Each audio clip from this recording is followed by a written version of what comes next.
All right, so get this. We're going to dive deep into wealth building wisdom today. And we're talking Alex Hormozy. Okay. You sent this interview over with him, and this guy's like built an empire. So we got to unpack his whole take on busting the broke mindset. Yeah. What's crazy is how Hormozy just cuts right to it, you know? He's like, many people are stuck because their view of wealth is honestly kind of messed up. Hmm. They see becoming wealthy as this impossible thing, like it's only for a chosen few. Totally. It's like when you're a kid and you think your street is the whole world, and Yeah, then your parents take you to the beach, and boom, your reality just expands. exactly. Hormozy's saying it's the same with money. We limit ourselves based on what we think is possible, not what actually is. He's spot on. And a huge part of breaking free from that is understanding that time right now is your most valuable asset. The problem is we often end up consuming time instead of investing it. Hmm. Think about how much time is spent just scrolling, binge watching, just kind of existing instead of building something. So he's not saying we should all become workaholics, right? Not at all. It's more about making small changes, those little tweaks to make each minute count. He uses this great example of this 17-year-old working at a bowling alley minimum wage. Okay, I'm interested. Tell me more. So this girl, her dad, suggests she should become a phlebotomist. You know, the people who draw blood. Yeah. Yeah. Turns out it's only a 2-day certification, costs about $500, but it bumps her pay to $25 an hour immediately. So she could save for weeks to afford that, or... Or she could just borrow the money, get certified super fast, and start earning more right away. I see where you're going with this. It's that classic investment advice, but applied to yourself. Short-term pain for long-term gain. Exactly. And that's the heart of Hormozy's SME 500 idea. Okay. Instead of putting your money in the stock market, which, let's face it, can feel like gambling, sometimes invest in your skills and education. You become your own stock portfolio. You know, when I heard that part of the interview, it really got me fired up. That whole bet on yourself thing, it's powerful stuff. Oh, it is exciting. Yeah. But you got to be smart about it. Yeah. You know, you can't just invest in any online course and expect to be rich. It's got to be strategic. Totally. Do your research, make sure it actually aligns with your goals, key stuff. Absolutely. And that's where mentorship and community can be game changers.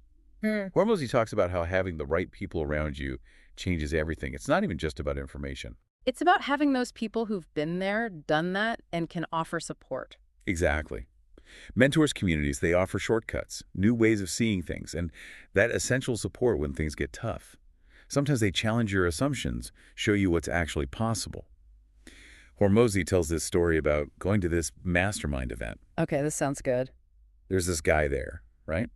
At first glance, nothing special. But then Hormozy finds out this guy is making bank in his business, like completely crushing it. It blew his mind and changed his whole perspective. It's true what they say. You're the average of the 5 people you spend the most time with. Surround yourself with successful people. Some of that's got to rub off on you. Exactly. And this is where those core skills that Hormozy talks about come in.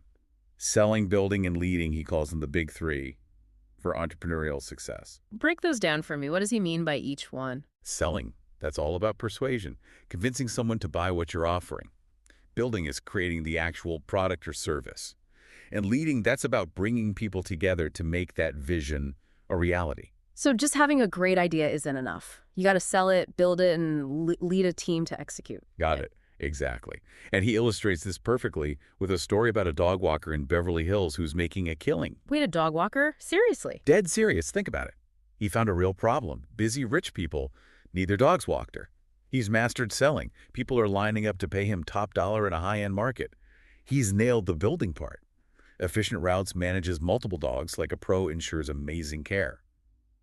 And the best part, he's leading a team now. He's scaled up to the point of hiring employees. So simple business idea on the surface, but because he's mastered those 3 core skills, he's killing it. It's not rocket science. It's about nailing the fundamentals. You got it. And this is where we have to talk about those limiting beliefs so many of us carry about money. Those deep-seated, often subconscious beliefs that hold us back. We've all got them right. Those voices saying money is scarce, or rich people are greedy, or you'll never be financially successful. Exactly.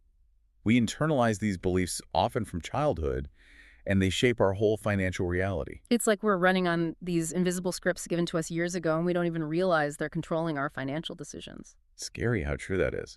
And on top of those beliefs, there's the trap of external validation. That constant need for approval from others, which can sabotage our ambition.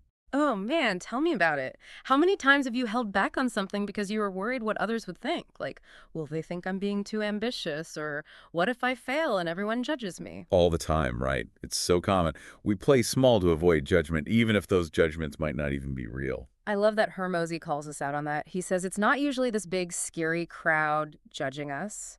It's often one or two specific people whose opinions we've put on a pedestal. He has this great exercise where he says, figure out the specific person whose opinion you're most afraid of. Yeah. Once you really confront that fear, you can start to break free from it. So it's about taking back your power and making choices based on what you want, not what you think others expect of you. I love that. And it reminds me of something else where Mosey talked about redefining winning. Right. He challenges that whole idea of winning being only about having tons of money. Yeah. For him, it's about reaching your full potential and using what you have to make a positive impact. It's about playing the long game. Speaking of the long game, I want to hear more about that. How does that fit into his overall philosophy? He really does. It's all about shifting those time horizons. Instead of thinking days, weeks, even years, he's talking decades, building a legacy over your entire life. Okay, I get that. But how do you actually play the long game? Like, what does that look like practically? When it comes to building wealth, I mean. Well, one thing is leverage. Yeah. Doing more with less. Remember that whole SME 500 thing? Yeah. Investing in yourself, that plays right into it. The more skilled and knowledgeable you are, the more leverage you have. So work smarter, not harder. Classic advice. Exactly. And when it comes to building a business, he looks for things with low overhead, but high potential for scaling up. Give me an example. Think services, digital products, those kinds of things. They don't need a ton of money up front to grow. He uses this analogy of a pill. Developing that first pill might cost millions, but once you have the formula, each additional pill might only cost pennies. That's leverage. You make that initial investment, but then the profit potential explodes because your costs stay low. Exactly. He also points to some of the oldest businesses out there, like banking insurance.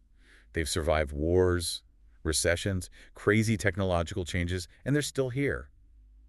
To Hormozy, that means they've tapped into something fundamental about building wealth that lasts. It's about finding those timeless needs and figuring out new ways to meet them. He's not saying those are the only ways to get rich, but there's definitely valuable lessons there. What else? He's big on gross margins. How much profit you make on each sale after accounting for the cost of the goods. Right. He aims for at least 80% in his service-based businesses. So if it costs him $100 to provide a service, he's charging at least $500 for it. Exactly. Which, yeah, might seem like a lot at first, Mm-hmm. but those high margins give him room to reinvest in the business, hire the best people, and handle tough economic times. It's about building that long-term stability. Sounds like he's really got it all figured out. But I'm curious, for someone who's so successful, does he ever struggle with those limiting beliefs we talked about? He admits he still battles that fear of not being good enough. Yeah. It's actually fascinating. He's accomplished so much, but those insecurities still pop up. That's actually kind of comforting, you know? Yeah. It means even someone at the top of their game still has those doubts. It shows that success isn't about reaching some magical point where you never feel insecure again. It's about learning to handle those feelings, building that inner strength and confidence that doesn't rely on what other people think. Which, let's be real, is way easier said than done. We're hardwired to seek approval to compare ourselves to others. So true. And that's where those deep-seated beliefs can really mess us up. Hormozy suggests we think about our need for validation, where it comes from, what it might have done for us in the past. It often starts in childhood, seeking approval from parents or teachers. So we internalize those early messages about whether we're good enough and carry them with us. Exactly. Now, it's important to say, Hormozy's not saying external validation is always bad. Feedback is important, and having people you trust to guide you is huge. His point is, your self-worth can't only come from what others think. It's about finding that balance. Not letting others' opinions control your life, but not shutting yourself off from feedback either. That makes sense? Right. What else does he say about breaking free from needing that validation? He has this great point about taking risks. He says a lot of times it's not even some big scary crowd we're afraid of judging us. It's usually just one or two specific people whose opinions we really care about. Interesting. So it's not this vague fear of judgment. It's usually tied to a very specific person. Right. And he challenges us to ask, whose opinion am I really afraid of here? A lot of times when you really look at that fear, it starts to lose its power over you. It's like you're taking back control, making choices based on your values and your vision, not someone else's. I like Yeah. that. That's powerful stuff. And, it all connects back to playing the long game, thinking about the impact you want to make over your whole life. He has this awesome way of bringing it all together with this analogy of life as a giant poker game. Okay, so this poker game analogy, lay it on me. All right, so picture this life as this huge poker game, right? Mhm. We all sit down at the table, get dealt our hands, some good, some bad, and we spend our lives collecting chips. Makes sense. We're hustling, we're strategizing, doing whatever it takes to stack those chips higher and higher. Sounds about right. It's that constant chase for more money, more status, more stuff. Exactly. But here's the thing, the big twist. When we're out of time, when it's game over, those chips, they Yeah. stay right there on the table. Hold on, what do you mean? Think about it. We can't take our wealth with us when we go. It Yeah. gets passed on, redistributed. The game keeps going without us. Yeah. And suddenly it all feels kind of like an illusion. Wow. That's a pretty mind-blowing way to look at it. We get so caught up in the game and getting those chips that we forget it's all temporary. Like, we're all so focused on winning, but ultimately, we all lose in the end. So what's the point? If those chips don't really matter, how do we even define winning? That's the question Hormozy wants us to really think about. He talks about this time he bought this amazing piece of land in Austin, and it hit him.